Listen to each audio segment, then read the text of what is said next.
I started playing chess in January of 2022, and by January 2023, I was already 2000 ELO. To tell you the truth, you're not supposed to reach 2000 ELO that quickly. The way I did it was completely unconventional, and a lot of people will disagree with my methods. But if you're just looking to gain as much ELO as possible without studying for hours on end, then this video is for you. I'm so convinced that not only can you reach 2000 ELO in 12 months, but that you can do it faster than I did it. And I know you're thinking it, no, I'm not going to be regurgitating the same advice that every video gives you. Everything you hear in today's video will be new to you, and that's a promise. Before we do start today's video, of course I do have to plug my own coaching. Although coaching isn't necessary, adult improvers with less time on their hands might find it useful to have someone else guide them through their improvement rather than take the journey on alone. New students can get 25% off their first lesson with code FIRST at checkout on my new website too. So without further ado, let's get into the video. Openings. A weirdly prevalent question in the chess world is, should beginners learn openings? I genuinely have no idea how this is even a question. Of course you should learn opening theory, just don't learn too much. Whilst you should know the first couple of moves that come out of your opening, the main thing is understanding the middle game plans. But before we get into that, let's look at the most important thing when it comes to learning your openings. Pawn symmetry. If you want to gain ELO fast, when you first start playing chess, you need an opening with white that shares the same pawn structure as your opening with black. This isn't always 100% achievable, and there will be some rare, dubious lines your opponent can try which will force you out of this, but generally it's the way to go. For example, when I started playing chess, I played the London system and the Caro-Kann defense. Regardless of how effective and exciting these openings are, the similarity in pawn structure is undeniable. But why is this important? Well, when we learn an opening, a big part of learning it is understanding the pawn structure. Learning the different pawn breaks, pawn tension, and weaknesses that can derive from a certain opening. If our pawn structure with white mirrors the structure with black, we only have to learn one single pawn structure. This means that when we play and review a game with white, we're actually also learning things we can apply in the games we play with the black pieces. It should also be noted that we shouldn't be playing ridiculously theoretical openings if we've just started playing chess. I wouldn't recommend openings like the Sicilian, Grunfeld, Ruy Lopez, and so on. Some examples of openings with symmetrical pawn structures are the London system and Caro-Kann defense, the London system and Petrov's defense, the King's Indian attack and King's Indian defense, or the Italian game and one of the million symmetrical variants black can choose to play depending on what white plays. Generally speaking, as long as we're playing an opening with white that shares a similar pawn structure to our opening as black, we should be good to go. How do we learn these openings? Well, don't buy a course, that's for sure. Buying courses should really only be for more advanced players who want to learn intricate lines. Just look up any free YouTube video on the opening and you'll probably find lots of great material. You can also Google your opening and then Lichess study, and you'll find lots of great studies made by people in the community on your opening. Your study of these openings should only take a couple of hours, and you won't need to come back to it for a little while. We'll touch on some things in the opening a little bit later, but for now, let's move on to something else. Consistency. Let's be real, if you're below 1000 ELO, the majority of your games are decided by who didn't hang a piece. If you're below 2000 ELO, the majority of your games are decided by who didn't hang a pawn. This is a very generalized statement, I know, but the reality is anyone under 2000 ELO isn't going to have their games decided by who played the most perfect game. Instead, it'll be decided by who played the most consistent game. A big step in gaining 2000 ELO as quickly as possible is consistency. We want all of our games to occur without us blundering pieces. But how do we begin to do this? Typically, the average player stops blundering pieces by playing a game and then reviewing said game. Our pattern recognition improves slowly but surely as long as we're focusing and reviewing our games. The key word there is slowly, and there are a few problems with this method. First of all, if we blunder a piece in a game, we're told to never resign because there is always winning chances in any game.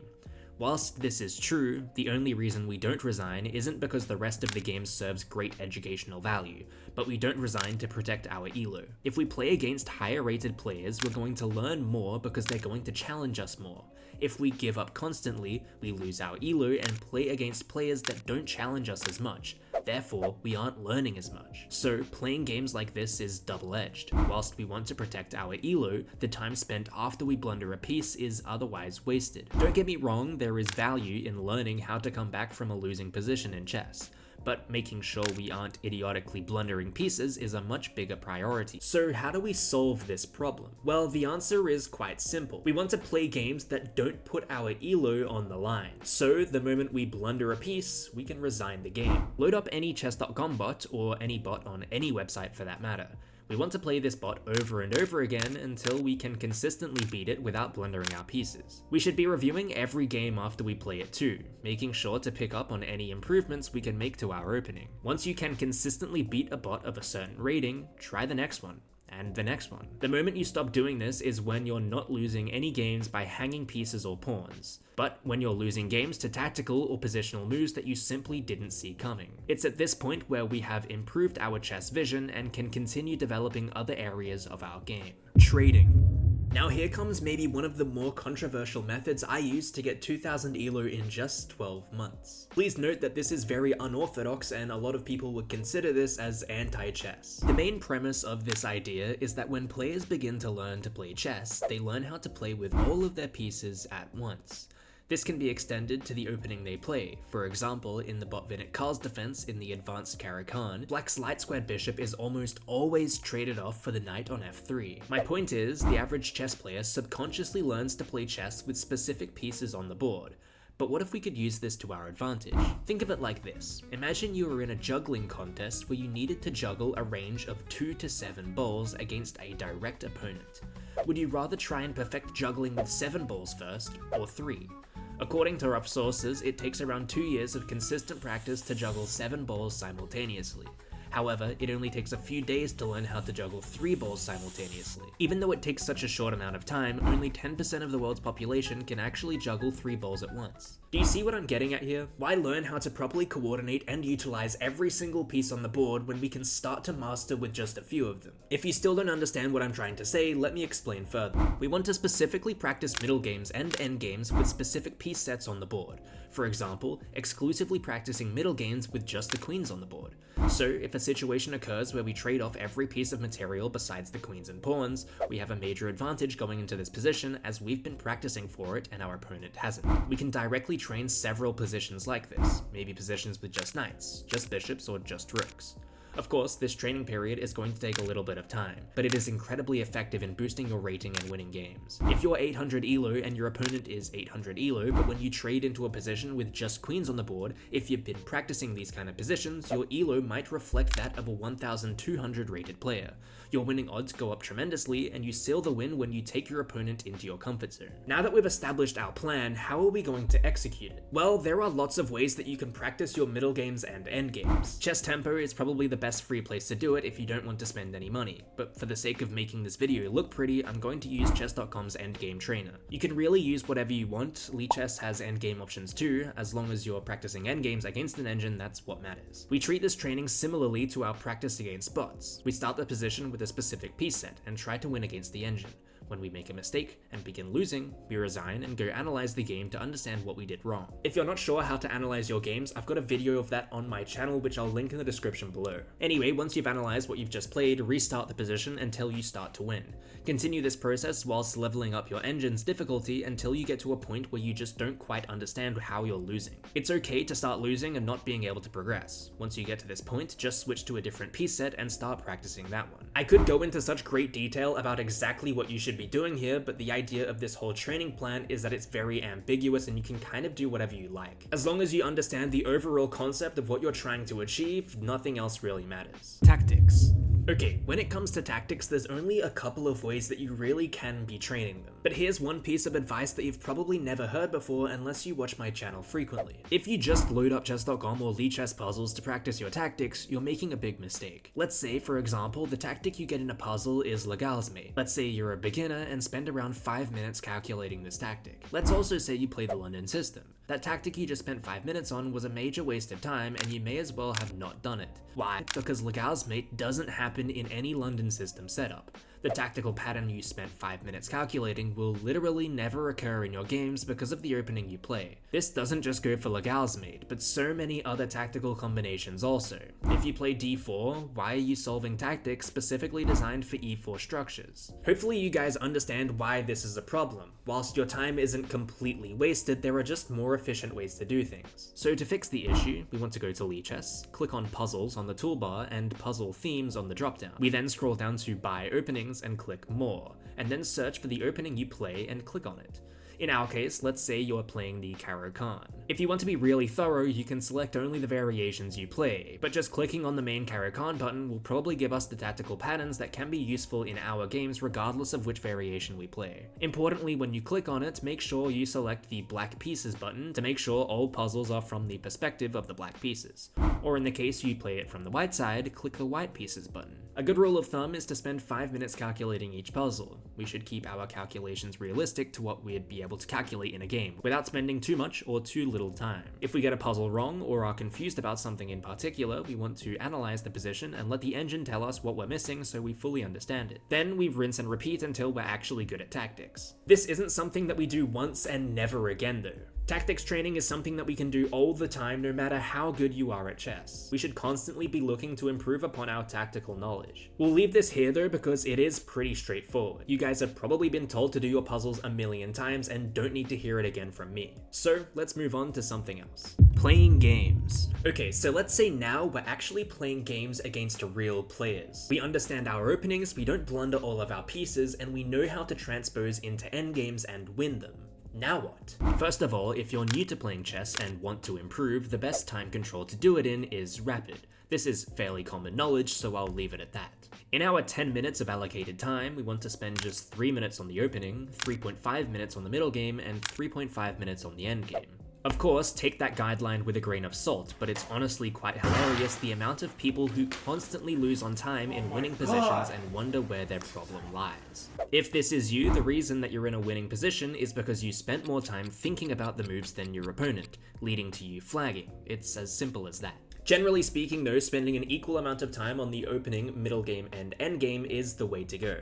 When we're playing our games, we want to apply all the things we've already learned. Of course, we play into our opening and try to keep our familiar structure. We trade off pieces to get into a middle game we're comfortable with and try to grind out some kind of advantage. Once our game is over, we absolutely need to be reviewing each and every game we play. There is absolutely no exceptions to this. One last thing that we should also be doing is setting a modest rating range to make sure we don't verse anyone much higher or much lower below our skill level. If you're on chess.com, click on Settings, All Settings, Gameplay, and scroll all the way down to Challenges. For outgoing rating, we should be playing against opponents with a maximum of 50 ELO less than us and 100 ELO more than us. We spoke about this earlier, but we want to be constantly challenged in our games. If we verse someone with an ELO of 200 ELO lower rated than us, we're going to learn a lot less from the game than if we verse someone our own skill level. We need to find the Goldilocks zone. If our opponent is too high rated, whilst we will still learn things from the game, it might kill our confidence and our momentum. I've found when I started narrowing down my rating range, my ELO jumped by at least 100 ELO, so maybe it's worth a try for you too. Anyway, that's all we need to talk about in terms of playing actual games, so let's jump into something else. Advanced openings. The best way to train chess is by splitting it into the 3 game phases: openings, middle games, and end games. We want to be continuously training any kind of aspect from these 3 game phases. For end games, we're consistently practicing different end game types with the end game trainer. For middle games, we're practicing tactics, specifically ones deriving from our opening. But how can we continue to train our openings? Well, I still stand by what I've said on this channel for a long time. I don't recommend opening courses. You can learn almost anything you need for free online. Opening courses should really be only for advanced players. Of course, some people will disagree with me on that, but that's just my opinion. The best way to perfect your openings is by making an entire theoretically backed repertoire. However, not only is this an extremely lengthy and tedious process, but it also causes you to regress for a few months before you see any improvements. So let's do something else that's going to improve our openings while staying in our comfort zone. First of all, we want to go on the platform that we play most of our games on. Whether that's chess.com or Lichess, it doesn't really matter. Then go into the analysis board and pull up the Explorer tool, which should pull up all of the opening moves you've ever played, paired with the win percentages. We want to use this tool to find the weakest points of our repertoire. For example, we can see after d4, knight c6 and c4, I have just a 31% win rate against the Benoni defense. This means that I should invest my time studying this section of my repertoire and improving upon it. Sometimes you can go even deeper. In this case, after d5, we can see I only win against the Benko gambit 22% of the time, meaning that I should mainly be investing my time studying the Benko. If you're wondering how you should be studying your openings, I have another video on this up on my channel, which I'll leave in the description below. We want to rinse and repeat this process, finding weaknesses in our repertoire until we feel strong and comfortable against anything our opponent plays. You are going to have to do a little bit of boring, tedious studying here, but it's really the best way to quickly improve upon your openings. If after you've studied a specific opening and you want to practice it a little bit, you can go to the analysis board, play out the line you've been studying from your own perspective, and then click Practice versus Computer. You can adjust the computer to whatever difficulty you like by clicking Change Bot, and there you go. You can practice your opening lines against the computer while forcing it to play into your opening. It can be a little bit annoying learning so much theory and then having no opponent that actually plays into it so you can practice it, so this is a great remedy for that. Now let's move on to something else. Time usage. We touched on using our time a little bit in one of the earlier sections, and we want to use 33% of our time on each game phase. But to make sure we're never on the wrong end of time trouble, there are a few things that we can be doing. The first one is playing bullet. Now, every video you'll see on YouTube is going to tell you not to play bullet, and that it's a huge waste of time, but I completely disagree. Anyone that plays Rapid will tell you the average Rapid player is absolutely awful in time pressure. Even if they have 10 seconds on the clock, they'll still try to calculate moves and not respect the time trouble they're in. We don't want to become one of these people, so playing bullet and familiarizing ourselves with time scrambles is going to be super important. However, the time scramble is the only part of the game we want to take away from.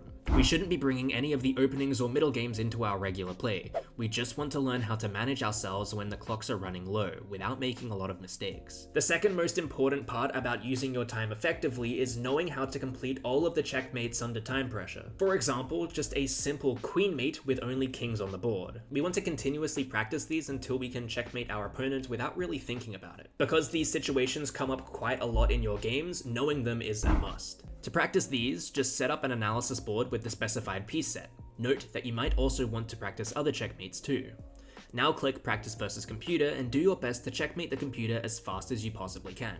Don't worry about being the fastest at checkmating. This isn't some kind of speedrun and you're not trying to beat your previous time, but we just want to be capable of checkmating our opponents in these winning positions in just a few seconds. This allows us to spend more time calculating endgame positions, knowing that we will be able to convert the advantage very quickly. Well, now all this information is well and good, but I feel like it's super important to show you guys how this actually worked for me. Me showing you my improvement graphs on chess.com is one thing, but I think it's super important that I show you 2 of my games when I reach 2000 ELO so you can see all of the things being mentioned in this video applied in my games. So we'll go through one game with the white pieces and one game with the black pieces, and you'll see everything in this video included in those games. So we're going to look at a few games really quickly, one with the white pieces and one with the black pieces. We're not going to analyze them too much because we're not really interested about how good I played. But the first thing that you will note or notice is that we played the London system and we got this pawn structure.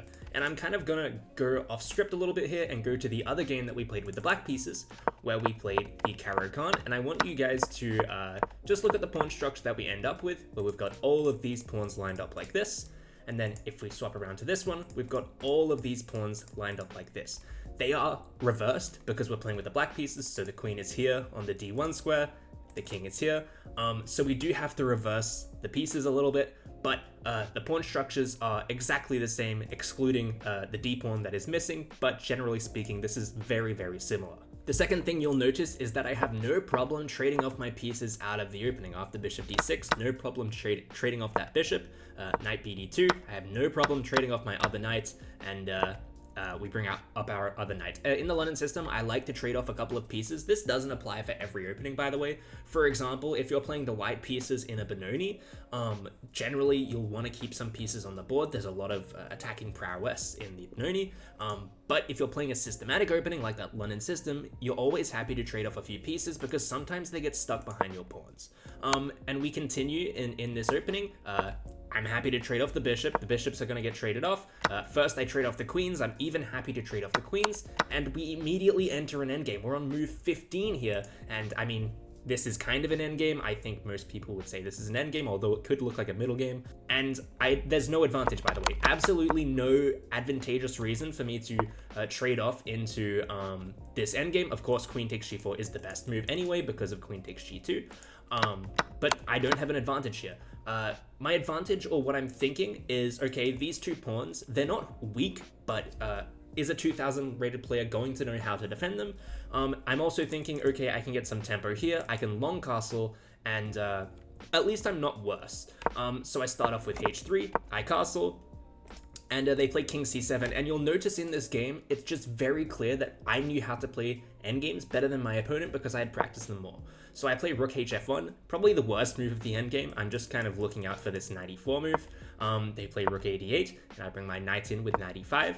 They defend their pawn with rook f8, and I start playing on this side of the board, playing a4. I love a4, I love h4, just pushing and making small progress, moving the king towards the center, always some good progress to make. I'm pretty sure we'll do that in just a second.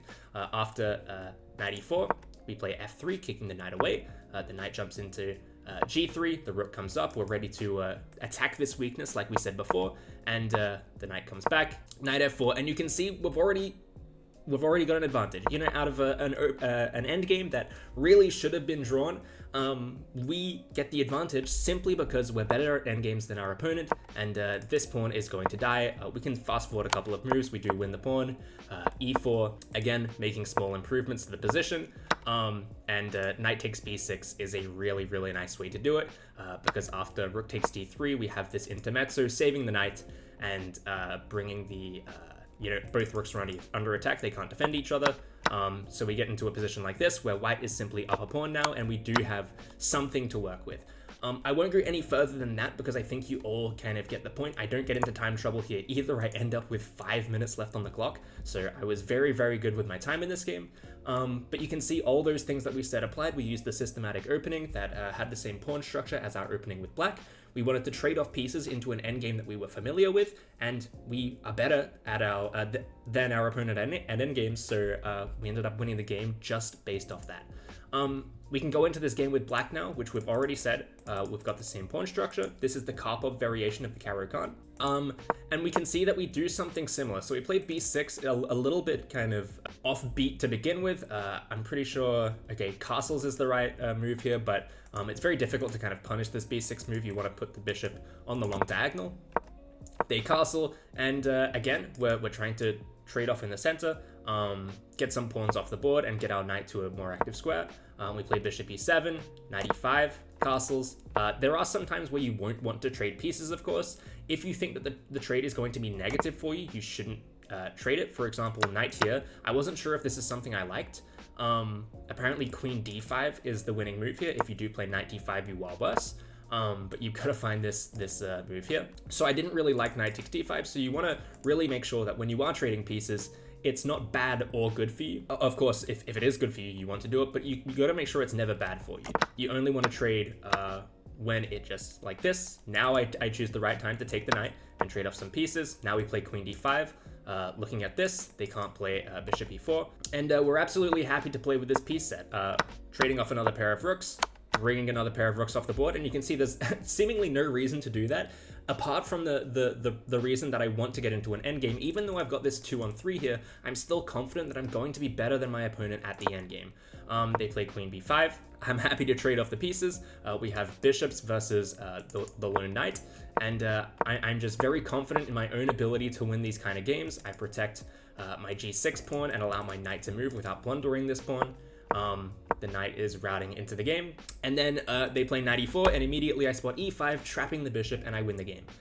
So you can kind of see here that even though we are trading a lot of pieces off the board, just there is so many possibilities in the endgame still that it's not going to matter. It's not like this is, a lot of people call this kind of play boring, but there are so many opportunities for wins.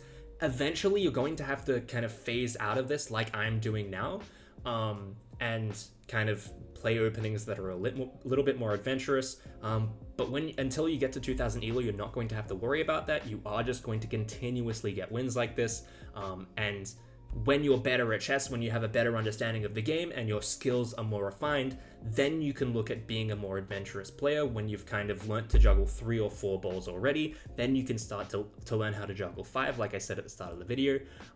But yeah, I hope these 2 games kind of show you guys what I mean by all of this, and that everything I say in this video is something that I've actually applied to my own games. And yeah, this is how I got to 2000 ELO. Thank you guys so much for watching today's video, and I hope you all learned a thing or two that can be used to propel yourself to your next chess goal. I do want to quickly touch on one thing that I do hear a lot in the comments section, which is, should I get a coach? If you're in school and you have a lot of time on your hands, I would really recommend that you don't get a coach. However, if you're a little bit older and you have a full-time job and time is money, it might be very wise to get a coach to help you on your chess journey. There are plenty of great chess coaches out there. If you want my advice, I recommend getting one from your chess club if that's possible, because getting a chess one-on-one in person is going to be very, very valuable. Apart from that though, I hope you all enjoyed today's video, and I will see you all in the next one.